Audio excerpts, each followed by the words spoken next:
Hi everyone, welcome back. We are now looking at the topic lease modification. What do we understand by the term modification? The term modification basically means a situation where both the lessor and the lessee are coming together and they are revising the terms of the contract that they originally agreed to. Alright, they're modifying the terms of the contract that they have originally agreed to. Ind AS 116 classifies all lease modifications into three types for the purpose of accounting. The first is change in consideration. Let us say we had a 5-year lease contract. Let's say we had a 5-year lease contract of which 2 years have actually passed by. 2 years have passed by and we now have 3 years remaining. Now at the end of year two or at the beginning of year three, you and I, the lessee and the lessor, are agreeing to revise the amount of lease payment. Say I was paying 10 lakhs per annum earlier. Now both of us are agreeing to actually revise the lease payment to 8 lakhs per annum. Instead of 10 lakhs per annum, we are now agreeing to make a change to the contract wherein I will be paying you only 8 lakhs per annum. This is a case of lease modification, and that is a part one, which is change in consideration. The corresponding illustration that we have in the ICI material is illustration number 36. All right, so illustration number 36 is going to be a case or an example where we have a change in consideration that will happen after a few years. All right, in my example, we changed the consideration after a period of 2 years, wherein the consideration was modified from 10 lakhs to 8 lakhs. The consideration may also increase. It may also increase from 10 lakhs to 11 lakhs for that matter. But irrespective of what direction the consideration is changing in, we have only one type of accounting. All right, we only have one type of accounting, whether the consideration increases or whether the consideration decreases. And we will see that accounting in the context of illustration number 36. Next, we have a change in lease term. A change in lease term is, in my example, we had a lease term of 5 years. 2 years have passed by, and now let us say we are actually changing the lease term. Let us say we are changing the lease term from 5 years to 8 years, which means I'm extending it for a period of 3 years. All right, I had a total lease term of 5 years, of which two were over and three were remaining. Now I'm actually increasing the lease term by a further period of 3 years to make it a total lease term of 8 years. Therefore, the remaining lease term will now be equal to 3 plus 3, which is equal to 6 years. All right, 2 years have passed by. So when my lease term totally increases from 5 years to 8 years, the remaining lease term will increase from 3 years to 6 years. All right, this is an example of an increase in lease term. All right, change in lease term can be classified as increase or it can also be a decrease. For example, 5 years was the lease term. 2 years have passed by. I am now reducing the total lease term from 5 years to, let us say, 3 years. I'm reducing the total lease term from 5 years to 3 years. In that case, I will only have 1 year of remaining lease term. All right, 2 years have passed by already. So therefore, when it comes down from 5 to 3, the remaining lease term will actually be equal to 1 year. All right, so for change in lease term, we have different types of accounting that is prescribed for an increase and for a decrease. All right, when the lease term increases, we have a different accounting, and when lease term decreases, the accounting standard prescribes a different accounting. For increase, we have illustration, which is illustration number 34. All right, we have got illustration number 34. In fact, if you actually notice, both change in consideration and increase in lease term, they're pointing out to the same box. All right, so illustration 36 and illustration number 34, both of them have actually the same accounting. All right, whether there's a change in consideration or an increase in lease term, they're pointing towards the same accounting mechanism, which we will actually see in illustration number 36 and 34 respectively. Now, if it is a decrease in lease term, the standard prescribes a slightly different accounting, and we do not have any illustration for this. We don't have any exclusive illustration for a decrease in lease term. All right, so we are actually going to have our own illustration to do actually a decrease in lease term case. We'll actually draft our own illustration to see how a decrease in lease term is actually going to be accounted for.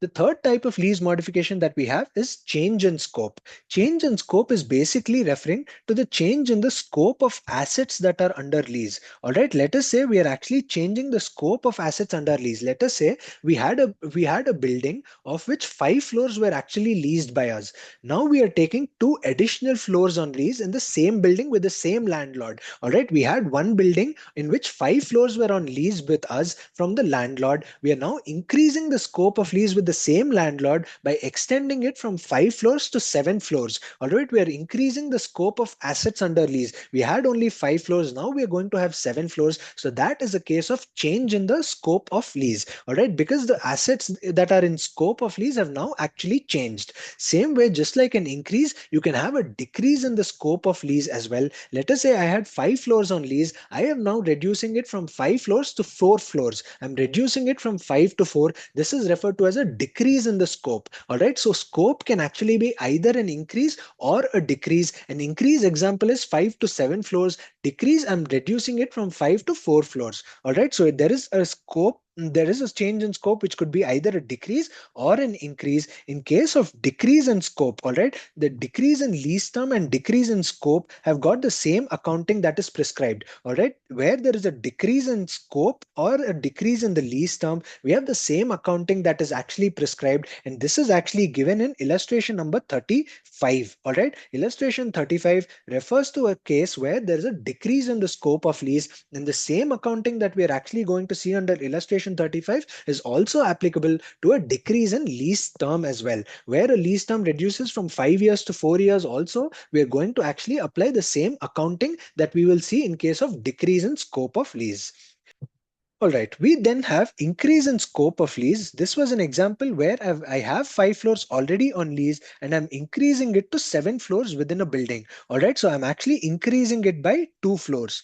Now, Ind AS 36 further classifies increase in scope of lease into two categories. It further classifies it into two categories. What the standard requires us to do is check whether this additional 2 floors, the lease payment that I'm making for them, is it at market terms or is it not at market terms? All right. Is the payment that is being made for this additional 2 floors, are they at market terms or are they at non-market terms? The question would be, why would it be at non-market terms? It can be at non-market terms because I'm an existing tenant. Because I'm an existing tenant and because I already have 5 floors, maybe the lessor might be actually giving me an incentive by charging a lower price for the remaining 2 floors. The lessor may actually be charging a lower rent from me for this additional 2 floors. Therefore, there can be a case where it is being charged, where we are being charged a non-market rent. All right. So Ind AS 116 requires us to classify or check whether the 2 floors, the rental payment that is being done for these 2 floors, is it at market rate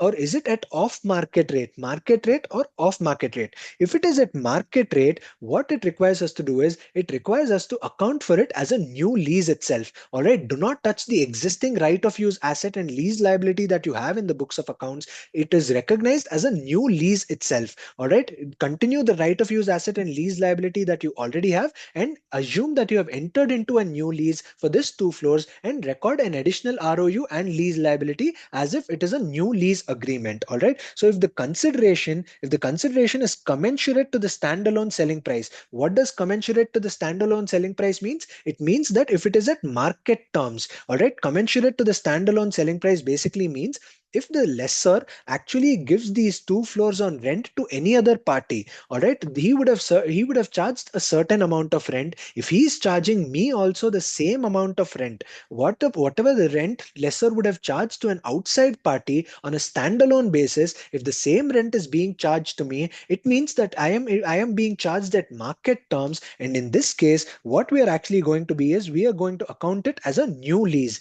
We will be accounting it for as a new lease, as if don't touch the old lease amounts that are existing in your books of accounts. Record a new ROU asset and a new lease liability in your books of accounts. Where it is not commensurate, where the consideration, which means where the lease payment for these 2 floors is not commensurate to the standalone selling price, it means that I have actually been given a discount. I have been given a discount because I am an existing tenant. In that case, we are actually going to see a different type of accounting. We're not going to account for it as if it is a new lease.